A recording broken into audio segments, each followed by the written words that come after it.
What's good, folks? It's Warframe here with a simple, straight to the point solo Plague Star guide. Why solo? Because it is faster and other people won't slow you down. Step 1, as someone completely new to Plague Star, go to your dojo, buy yourself an infested catalyst from the biolab. Do the event once or twice in a group or whatever, then pick the EIDOLON Phylaxis as your first reward from Nakak. Craft up as many of these as you can.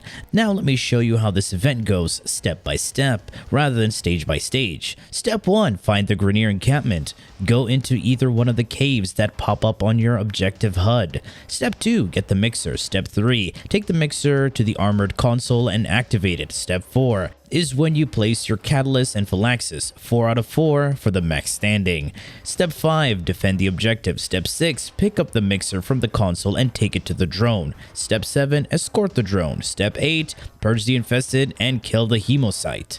The Phylaxis increases the infested density, meaning more will spawn and increase their level. The catalyst will increase the amount of hemocytes that you will fight. The more you do, the more rewards you get. The only rewards worth getting from this event are of course the crafted Forma, Exodia Contagion, and the Zaw parts. Unfortunately, if you do want to waste your standing to get the Ghoul Saw, you can. Also, do not waste it on an Exodia Epidemic. This item is not worth it at all. Alright, let's go over to the frames to use. The best frames for this event are Loki, Nova, and Volt. Volt happens to be faster than Loki traversing the map, but he is the only one who can't teleport the drone. And Volt is better off in a 2-man or a full team comp. So if you're sticking with solo runs, stick to either Nova or Loki.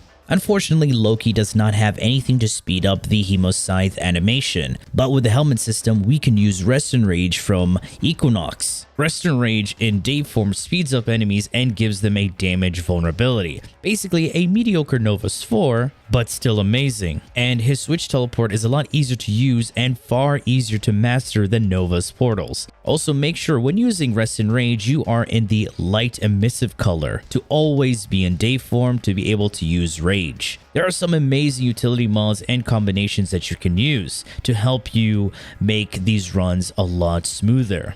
Amalgam Serration on your primary weapon can grant you some sprint speed, which can boost your flight speed on Arcwing. And I'm using the Vassalok equipped with Shattering Impact to strip the Hemocyte's armor. If you don't have Vassalok, then use Sarpa instead. When stripped, the Hemocyte has Fossilized Flesh, which takes 75% more damage from Corrosive and 50% from Blast. You can mod for either one. Secondary weapons have the mod Prime TV to Charge, which can give you more blast damage, but Corrosive is easier to use and more universal, and you can deal more damage with it. Taking a look at the Vassalok build, I have Attack Speed, Wind-Up Speed, and Dispatch Overdrive, a great utility mod that increases your movement speed by 60% on heavy attacks, which lasts for 15 seconds, so this can be very useful to use just before you take the mixer from the defense console. And of course, Shattering Impact. Let's take a look at the Loki and Nova builds. Starting off with Loki, here we have a Power Strength Loki with Rest and Rage subsumed onto him. Range at 250%, giving him 187 meters of reach. Power strength at 204%, making Rage have a 40% speed increase and 102% damage debuff on the enemy. Steel Charge is just there for the mod capacity. If you want to add more Forma, you can. And you can replace the Aura with Sprint Boost. For Nova, I have max efficiency, so I can spam my portals and teleport across the map. Power donation and overextended to reduce my power strength as much as possible, taking it all the way down to 10%, making everything that is primed move even faster. Preparation is there to start off with max energy every time at the start of the mission or resing from death, since I will start with her portals rather than move around with the Arcwing. And the Hemocyte itself is a simple boss fight. Drag it out with speed, armor strip, and deal damage to each of its vulnerable parts. The Hemocyte is immune to all status effects, just like the Eidolons, so you want to deal raw damage. This boss also has a damage cap calculation for every shot, meaning that shots that do a lot of damage in a certain time window will have their damage diminished. So slow firing weapons are absolutely out of the question. However, high pellet, fast firing weapons can cheat the system, since each pellet has its own instance of damage and their own damage cap. So great weapons to use for this event are the Piranha Prime, Kuva Brak, Bubonico, Cedo, and the Kuva Comb. Since this is a solo guide, I highly recommend the Piranha Prime or the Kuva Brak. Both have innate 10 pellets and can get even higher with multi-shot mods. But the Piranha has better fall-off damage, meaning you can stand a bit back because the closer you are to the Hemosite, it will prioritize stomping rather than opening up its vulnerable parts. And Piranha has a passive that can help clear hordes of enemies to help expedite the Hemosite spawn. The build is straight to the point. I do have Hornet Strike since it's a lot more annoying to maintain your Merciless buff when playing solo. But the best part of this arcane is its passive that increases your reload speed and giving you ammo maximum. I will also be using the Carrier to help with ammo mutation. The Sentinel weapon doesn't matter, nor does the build. For the Arcwing, I highly suggest to stick to the Itzel and stack flight speed, and make sure you have level 8 on tactical and piloting from your Railjack intrinsics. Also, here are a couple tips cutting down time during the entire run. Starting off with the dialogue and transmission skip. You can tap escape, go into the Nightwave menu to skip the dialogue and force it to start the next stage after completing the current one, since some stages are triggered by the dialogue ending. So use this to your advantage. And this can only be done as the host of the squad, and in solo, you're always the host. Also, to save time while escorting the drone, once you finish the defense part of the bounty,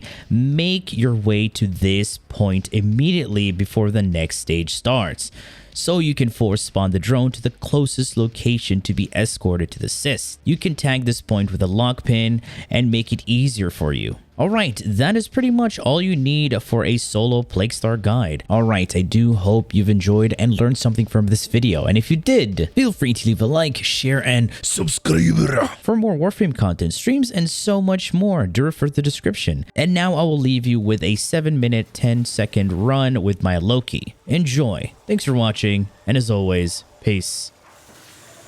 First Mayhem thinks, I will let this plague run wild over Cetus. Then he thinks, I will use poison to exterminate the infestation once its work is done. The wills seem true to his plan.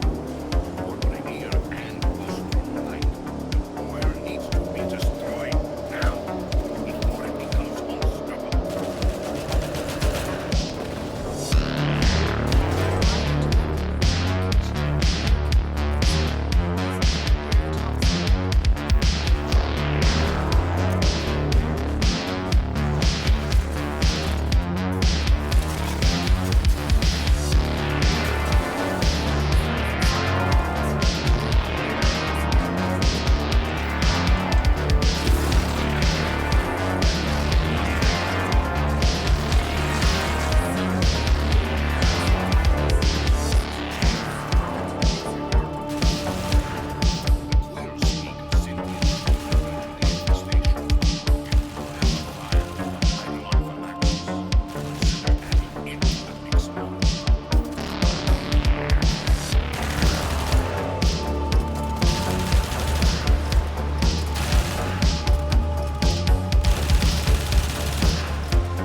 Bakit tayo dun nung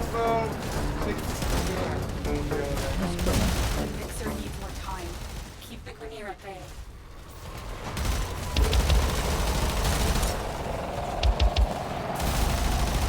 Well,